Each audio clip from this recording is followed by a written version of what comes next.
رجوع نمبر 1 جو سب سے پہلے میں نے کیا وہ داڑھی کے مسئلے میں تھا. میں نے مسئلہ 33 ریکارڈ کروایا تھا آج سے آلموسٹ 10 سال پہلے.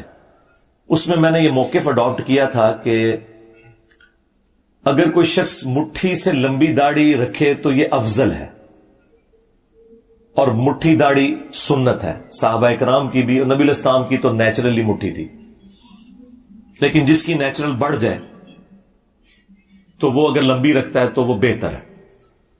پھر اللہ تعالیٰ نے شرح صدر کیا اور میں نے اس کے اوپر اپنا رجوع ریکارڈ کروایا کہ نہیں، جو شخص یہ سمجھتا ہے کہ نبی علیہ السلام کی داڑھی مٹھی سے بڑی نہیں ناحر سے، اس وجہ سے وہ اپنی داڑھی مٹھی کے بعد کاٹتا ہے جس طرح کے صحابہ کرام کاٹتے تھے، عبداللہ ابن عمر، عبداللہ ابن عباس اور حضرت ابو ہریرہ رضی اللہ عنہم اجمعین. تو اس شخص کے لیے مٹھی کے بعد داڑھی کاٹنا افضل ہے.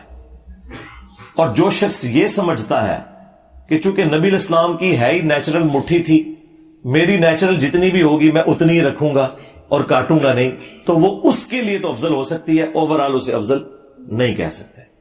جس طرح میں نے داڑھی کبھی نہیں کاٹی، ضرورت ہی نہیں پڑی، مٹھی سے زیادہ کئی بال ہیں میرے، تو میری نیچرل اتنی ہے. تو یہ میرا پہلا رجوع تھا جو میں نے داڑھی کے مسئلے میں اعلانیہ کیا، الحمدللہ. رجوع نمبر 2 وہ جہری نمازوں میں قرات کا ایشو تھا. وہ بھی آلموسٹ 10 سال پہلے میرا مسئلہ نمبر 84 ریکارڈ ہوا تھا فاتحہ خلف الامام سے متعلق. اس وقت بھی میں نے راستہ چھوڑا تھا.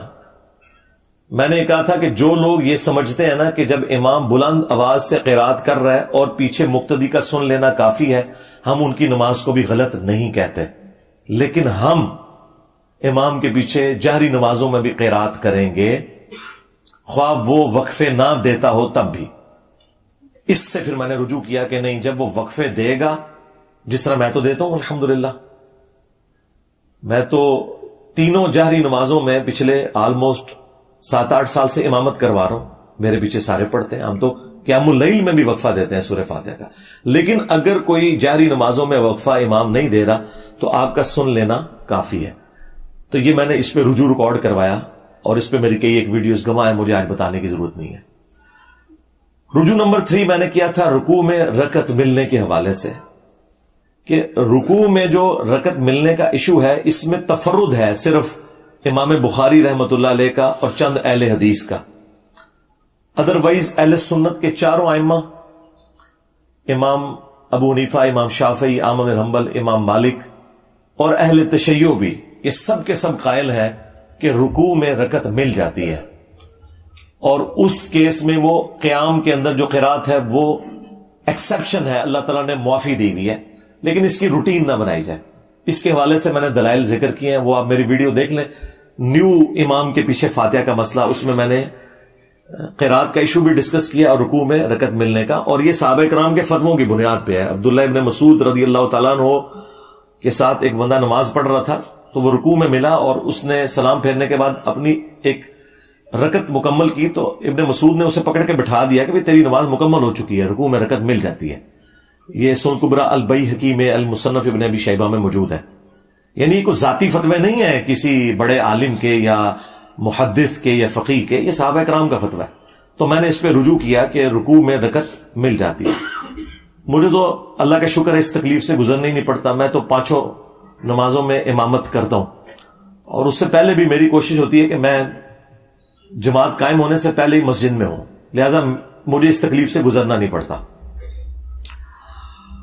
رجوع نمبر 4 میں نے کیا تھا وہ باپا جانی کے حوالے سے.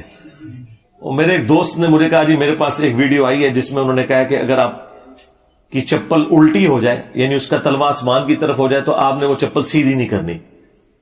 تو میں بھی جناب پھر بغیر ٹکٹ کے ان کے اوپر چڑھ دوڑا، ویڈیو ریکارڈ کروا دی. وہ جب ویڈیو 4-4.5 لاکھ پہ پہنچ گئی، اور مجھے کچھ لوگوں نے بتایا کہ جناب انہوں نے تو ویڈیو میں بالکل الٹ بات کی ہوئی ہے، جو آپ کہہ رہے ہیں وہی بات انہوں نے کی ہوئی ہے.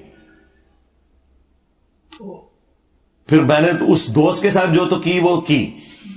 اس کے بعد پھر میں نے نہ اس سے پہلے کوئی واقعہ ایسا رپورٹ ہوا ہے نہ اس کے بعد، جب تک میں خود دیکھ نہ لوں، پوری تسلی نہ کر لوں، میں کوئی رائے قائم نہیں کرتا. اسی لیے میں اپنا ٹویٹر اکاؤنٹ نہیں بناتا کہ بعد میں ٹویٹس جو ہیں وہ جس ملک میں ISPR کے DG کو اپنے ٹویٹس ڈیلیٹ کرنی پڑ جائیں تو باقی تو شاہی کوئی نہیں. تو مجھے کیا تکلیف ہے کہ میں ٹویٹر اکاؤنٹ بنا کے تو رجوع ریکارڈ کراتا رہوں.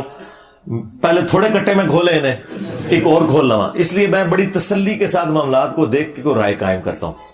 بہرحال واقعات سے آپ لرن کرتے ہیں. جیسا صحابہ کرام اگر غزوہ احد میں نبی علیہ السلام کی نافرمانی کر کے 70 صحابہ شہید نہ ہوتے, حضور کے داں شہید نہ ہوتے, تو صحابہ کرام کی ٹریننگ کیسے ہونی تھی؟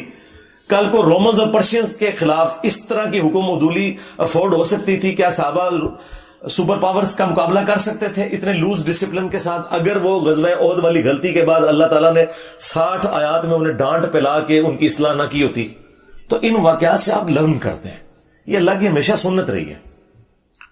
پھر میں نے اس کے اوپر وہ ویڈیو بھی ڈیلیٹ کروائی, اس پہ رجوع بھی ریکارڈ کروایا اور معذرت کی میں نے.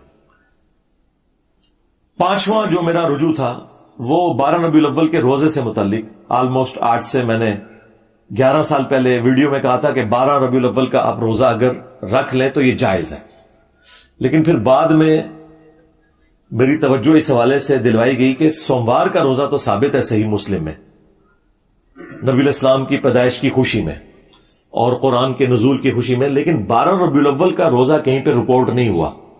تو میں نے اس پہ پھر اپنا رجوع ریکارڈ کروایا تھا کہ 12 ربیع الاول کا روزہ آپ نہیں رکھیں گے, آپ نے میلاد کی خوشی منانی ہے. تو صحیح مسلم میں جو آیا فیہ ولدت وفیہ انزل علیہ, اسی دن میں پیدا ہوا اور اسی دن مجھ پہ پہلی وحی نازل ہوئی, آپ پیر کا ہی روزہ رکھیں گے, 12 ربیع الاول کا روزہ